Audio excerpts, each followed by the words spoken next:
الحمد لله رب العالمين الرحمن الرحيم مالك يوم الدين إياك نعبد وإياك نستعين اهدنا الصراط المستقيم صراط الذين أنعمت عليهم غير المغضوب عليهم ولا الضالين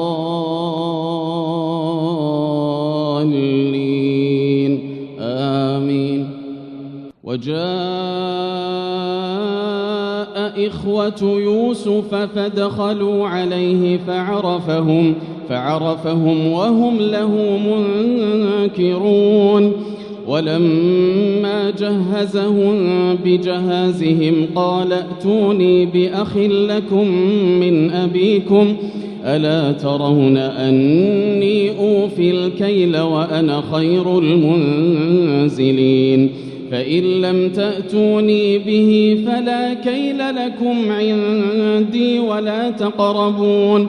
قالوا سنراود عنه أباه وإنا لفاعلون. وقال لفتيانه اجعلوا بضاعتهم في رحالهم لعلهم يعرفونها إذا انقلبوا إلى أهلهم لعلهم يرجعون. فلما رجعوا إلى أبيهم قالوا يا أبانا منع منا الكيل فأرسل معنا أخانا نكتل وإنا له لحافظون. قال هل آمنكم عليه إلا كما أمنتكم على أخيه من قبل فالله خير حافظا وهو أرحم الراحمين. ولما فتحوا متاعهم وجدوا بضاعتهم ردت إليهم قالوا يا أبانا ما نبغي هذه بضاعتنا ردت إلينا ونمير أهلنا ونحفظ أخانا ونزداد كيل بعير ذلك كيل يسير. قال لن أرسله معكم حتى تؤتون موثقا من الله لتأتونني به إلا أن يحاط بكم. فلما آتوه موثقهم قال الله على ما نقول وكيل. وقال يا بني لا تدخلوا من باب واحد وادخلوا من أبواب متفرقة وما أغني عنكم من الله من شيء إن الحكم إلا لله عليه توكلت وعليه فليتوكل المتوكلون. ولما دخلوا من حيث أمرهم أبوهم ما كان يغني عنهم من الله من شيء إلا حاجة في نفس يعقوب قضاها وإنه لذو علم لما علمناه ولكن أكثر الناس لا يعلمون. ولما دخلوا على يوسف آوى إليه أخاه قال إني أنا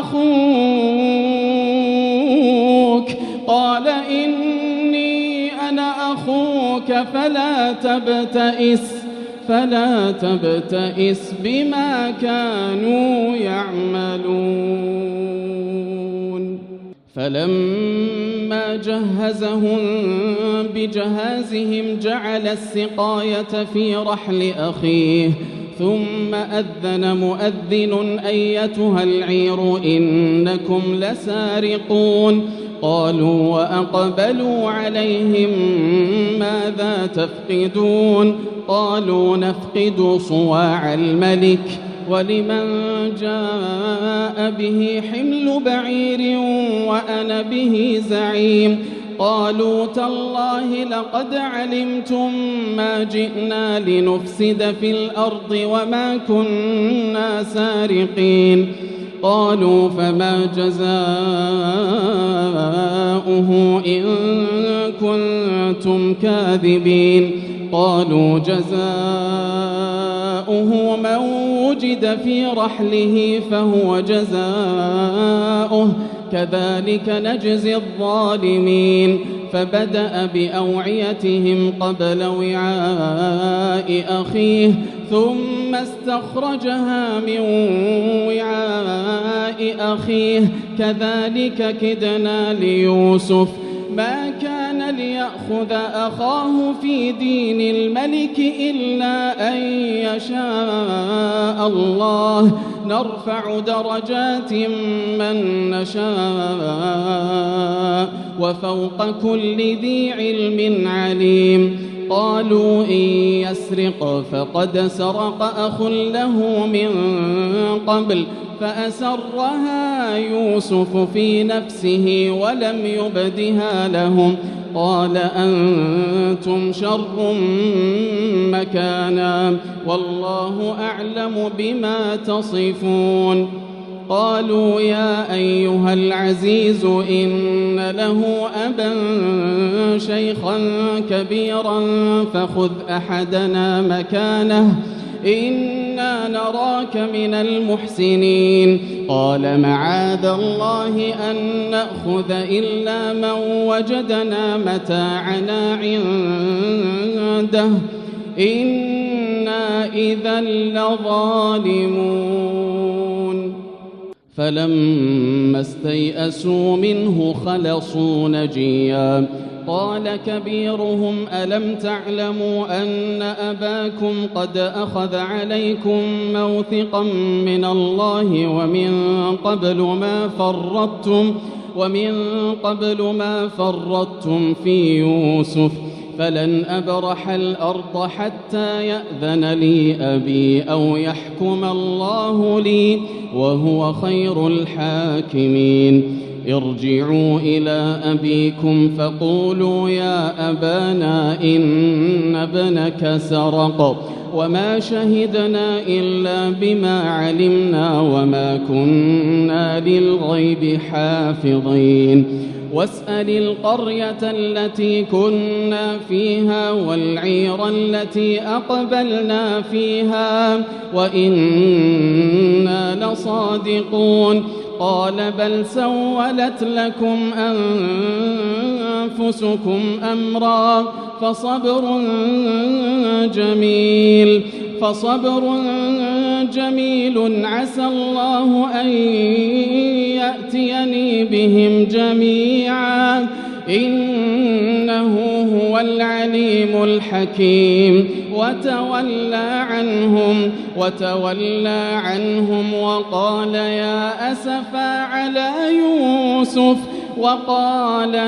أسفا على يوسف وابيضت عيناه من الحزن فهو كظيم قالوا تالله تفتأ تذكر يوسف حتى تكون حرضا أو تكون من الهالكين قال إنما أشكو بثي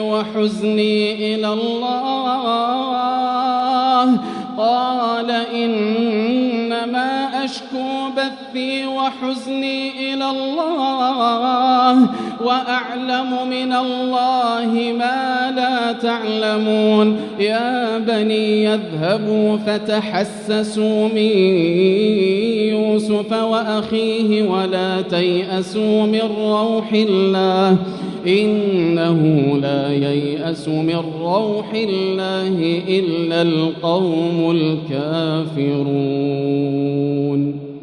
فلما دخلوا عليه قالوا يا أيها العزيز مسنا وأهلنا الضر مسنا وأهلنا الضر وجئنا ببضاعة مزجاة فأوف لنا الكيل وتصدق علينا إن الله يجزي المتصدقين. قال هل علمتم ما فعلتم بيوسف وأخيه إذ أنتم جاهلون؟ قالوا أئنك لأنت يوسف قال أنا يوسف وهذا أخي قد من الله علينا إنه من يتق ويصبر فإن الله لا يضيع أجر المحسنين. قالوا تالله لقد آثرك الله علينا وإن كنا لخاطئين. قال لا تثريب عليكم اليوم يغفر الله لكم وهو أرحم الراحمين. اذهبوا بقميصي هذا فألقوه على وجه أبي يأت بصيرا وأتوني بأهلكم أجمعين. ولما فصلت العير قال أبوهم إني لأجد ريح يوسف لولا أن تفندون. قالوا تالله إنك لفي ضلالك القديم. فلما أن جاء البشير ألقاه على وجهه فارتد بصيرا قال ألم أقل لكم إني أعلم من الله ما لا تعلمون. قالوا يا أبانا استغفر لنا ذنوبنا إنا كنا خاطئين. قال سوف أستغفر لكم ربي إنه هو الغفور الرحيم. فلما دخلوا على يوسف آوى إليه أبويه وقال ادخلوا مصر إن شاء الله آمنين. ورفع أبويه على العرش وخروا له سجدا وقال يا أبت هذا تأويل رؤياي من قبل قد جعلها ربي حقا وقد أحسن بي إذ أخرجني من السجن وجاء بكم من البدو من بعد أن نزغ الشيطان بيني وبين إخوتي إن ربي لطيف لما يشاء إنه هو العليم الحكيم. رب قد آتيتني من الملك وعلمتني من تأويل الأحاديث فاطر السماوات والأرض أنت ولي في الدنيا والآخرة توفني مسلما وألحقني بالصالحين. ذلك من أنباء الغيب نوحيه إليك وما كنت لديهم إذ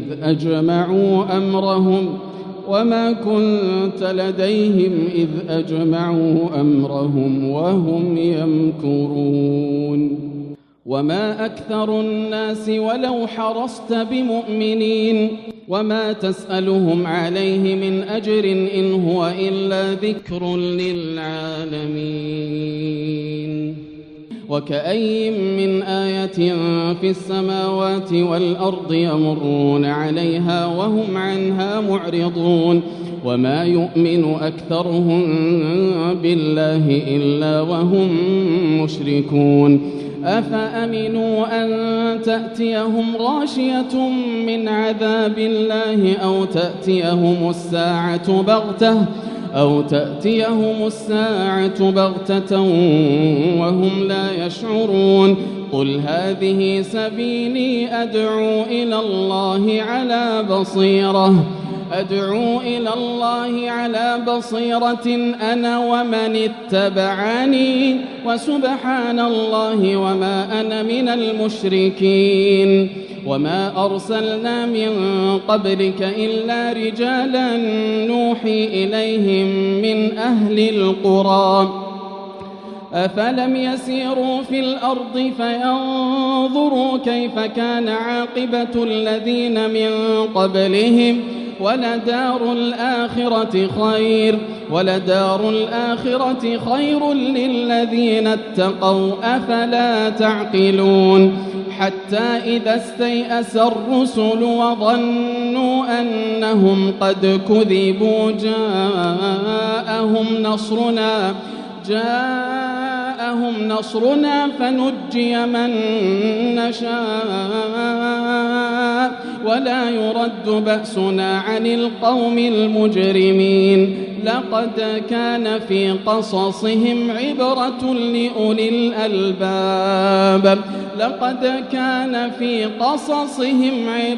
لأولي الألباب ما كان حديثا يفترى ولكن تصديق الذي بين يديه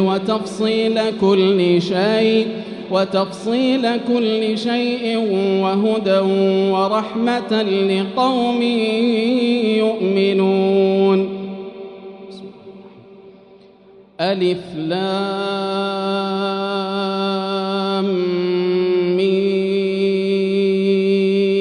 ميم را تلك آيات الكتاب والذي أنزل إليك من ربك الحق ولكن أكثر الناس لا يؤمنون.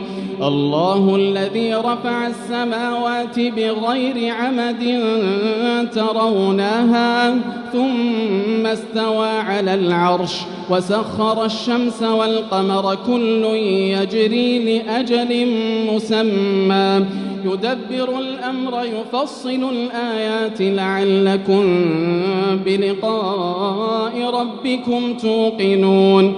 وهو الذي مد الأرض وجعل فيها رواسي وأنهارا ومن كل الثمرات جعل فيها زوجين اثنين يغشي الليل النهار إن في ذلك لآيات لقوم يتفكرون. وفي الأرض قطع متجاورات وجنات من أعناب وزرع ونخيل صنوان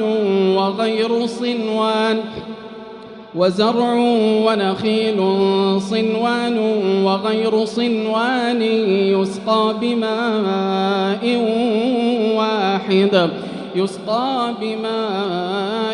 واحد ونفضل بعضها على بعض في الأكل إن في ذلك لآيات لقوم يعقلون. وإن تعجب فعجب قولهم أإذا كنا ترابا أإنا لفي خلق جديد أولئك الذين كفروا بربهم وأولئك الأغلال في أعناقهم وأولئك أصحاب النار هم فيها خالدون. ويستعجلونك بالسيئة قبل الحسنة وقد خلت من قبلهم المثلات وإن ربك لذو مغفرة للناس على ظلمهم وإن ربك لشديد العقاب. ويقول الذين كفروا لولا أنزل عليه آية من ربه إنما أنت منذر ولكل قوم هاد الله يعلم ما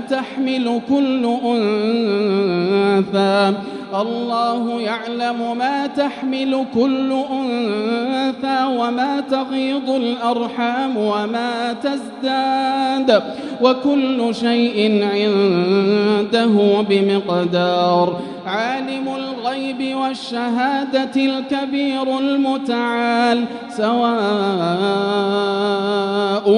منكم من أسر القول ومن جهر به ومن هو مستخف بالليل وسارب بالنهار له معقبات من بين يديه ومن خلفه يحفظونه من أمر الله إن الله لا يغير ما بقوم حتى يغيروا ما بأنفسهم وإذا أراد الله بقوم سوءا فلا مرد له وما لهم من دونه من